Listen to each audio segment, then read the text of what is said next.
در بیان عمل خالص حضرت شیخ فرید الدین عطار رحمۃ اللہ علیہ اپنی کتاب پندنامہ کے اندر فرماتے ہیں کہ جو اہل ایمان شخص ہوتا ہے وہ چار چیزوں سے محفوظ رکھتا ہے۔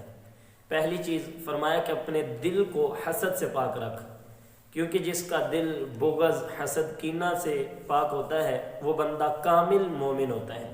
دوسری چیز فرمایا کہ اپنی زبان کو جھوٹ اور غیبت سے پاک رکھ تاکہ تیرے ایمان کو نقصان نہ پہنچے، کیونکہ جھوٹ اور غیبت کی وجہ سے بندے کا ایمان کمزور ہوتا ہے۔ تیسری چیز فرمایا کہ اپنے عمل کو ریاکاری، دکھلاوے سے پاک رکھ، کیونکہ جب عمل ریاکاری سے محفوظ ہوگا تو ایمان کی شمع دل میں روشن ہوگی۔ جب بندے کا عمل محض اللہ تعالیٰ کے لیے ہو، پھر وہ جو بھی نیکی کرتا ہے تو اس کا باطن میں ایک نور پیدا ہوتا ہے۔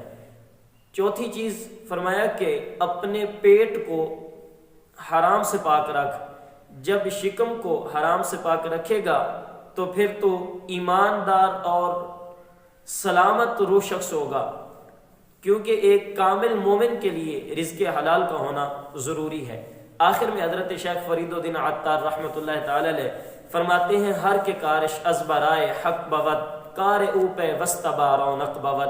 فرمایا جس کا کام محض اللہ کے لیے ہوگا تو اس کا عمل، اس کا کام با رونق ہوگا۔